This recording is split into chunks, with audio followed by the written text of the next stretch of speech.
Hello, Canastota. I'm Sean Bissetta, Superintendent of Canastota Central Schools, and this is the weekly video update for Friday, November 20th.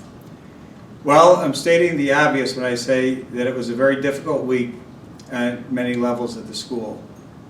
But let's not neglect some of the good news. To start, for the first time in a long time, our Robert Street students returned to everyday in-person instruction at the beginning of this past week, and it was great to have our students back. Tremendous credit goes to the Robert Street staff for making this happen. Unfortunately, yesterday afternoon we were notified that a high school student tested positive for COVID-19.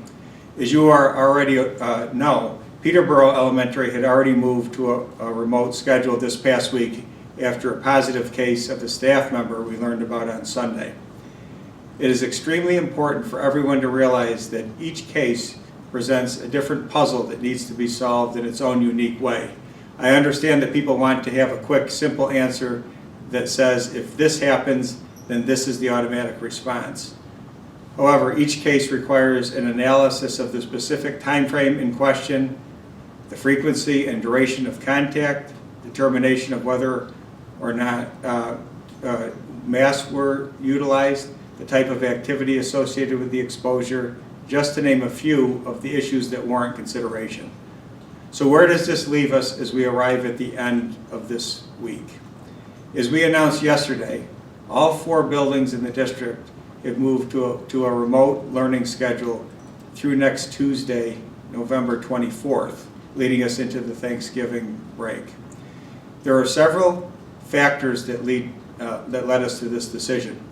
Peterborough had already moved to a remote schedule through next Tuesday based on the case from earlier this week. Yesterday's case essentially added not only the junior-senior high to the list, but by extension, Robert Street. In virtually every situation, a case in Robert Street is tied to the junior-senior high, and the junior-senior high by extension impacts Robert Street. They are in one complex, and except for a few rare circumstances, will be linked to each other for COVID-related closing purposes and considerations. At the end of the day, this meant that 3 of our 4 buildings were impacted by an active COVID case. Another factor is that the contact tracing process needed to play out in order for us to have a solid understanding of what the full scope of impact is on the district. And finally, and very importantly, due to multiple staff members being placed into quarantine, it became extremely difficult to have adequate personnel to supervise all in-person classes if we were to continue to remain in person. When taking all of these factors into account, it became evident that moving to a remote model of instruction leading into the Thanksgiving break made a lot of sense. While we are dealing with this setback, I want to be crystal clear about the long-term intention of the school district. We are fully intending to reopen all of our schools on Monday, November 30th. I am in constant contact with health department officials and we follow closely the conclusions of the experts in the field and in the data that has emerged in studying the spread of COVID. The clear recommendation of the experts recommends that schools should try to remain open when possible, meaning if we can do so safely and effectively. I am optimistic that we can do this, but to be realistic, we also understand that we will have to move to remote instruction for periods of time, probably throughout the remainder of the year. I often talk about finding balance in these updates. Once again, this term fits. We will try to find the balance between keeping school open to in-person learning as much as possible, while also acknowledging that at times closing is the smart thing to do in our long-term interest. So we'll regroup and live to fight another day. Yesterday, the district sent out a survey asking for input on 2 very important issues impacting our district. The first question asked whether or not parents would be receptive to allowing their child to be tested for COVID in the event that Canastota were to be determined to be in a yellow zone by New York State. As you are probably already aware, any school in a yellow zone must test at least 20% of their in-person population, staff and students, on a weekly basis in order to remain open. If the district cannot meet this standard, then we'd be forced to move to a remote structure for as long as the yellow zone designation remains in effect.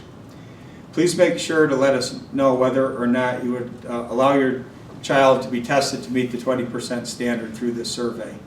Again, we are not in the yellow zone currently, but want to gather information to be as prepared as possible in the event that we at some point end up in the designated yellow zone. The second survey question asked you for feedback regarding your thoughts on how to handle snow days for this coming winter. As I've mentioned previously, the Department of Education has given school districts the ability to participate in a pilot that allows schools to conduct remote instruction on days that would, under previous circumstances, have been a snow day. So why would they allow this option? Schools must be in session at least 180 days each year. If they use too many snow days, they would have to make up those days on spring break, for example, or when we know people have strong feelings on the subject, so we wanted to get your feedback as we consider how or if we should make use of this option. So again, please give us your thoughts and your feedback through that survey that was distributed.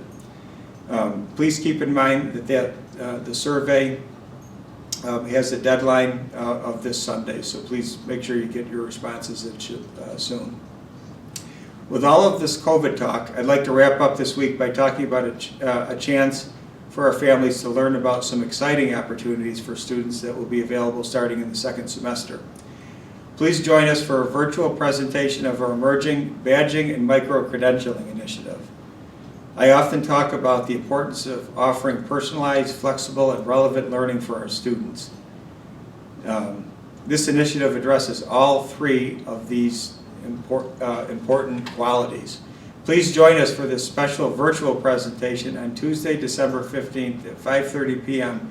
to learn more about this exciting initiative. I'm happy to say that a highly respected member of the Canastota school community, Liz Garofalo, is serving as our point person as we ramp up our capacity to offer this opportunity to our students. So even as we deal with the volatility of operating schools during a pandemic, there are still good things happening that will serve to move the school forward in a positive way. So everyone, please stay positive. Let's not just list problems, but actively work to find solutions to these problems. Stay strong, stay healthy, enjoy the weekend, and go Raiders.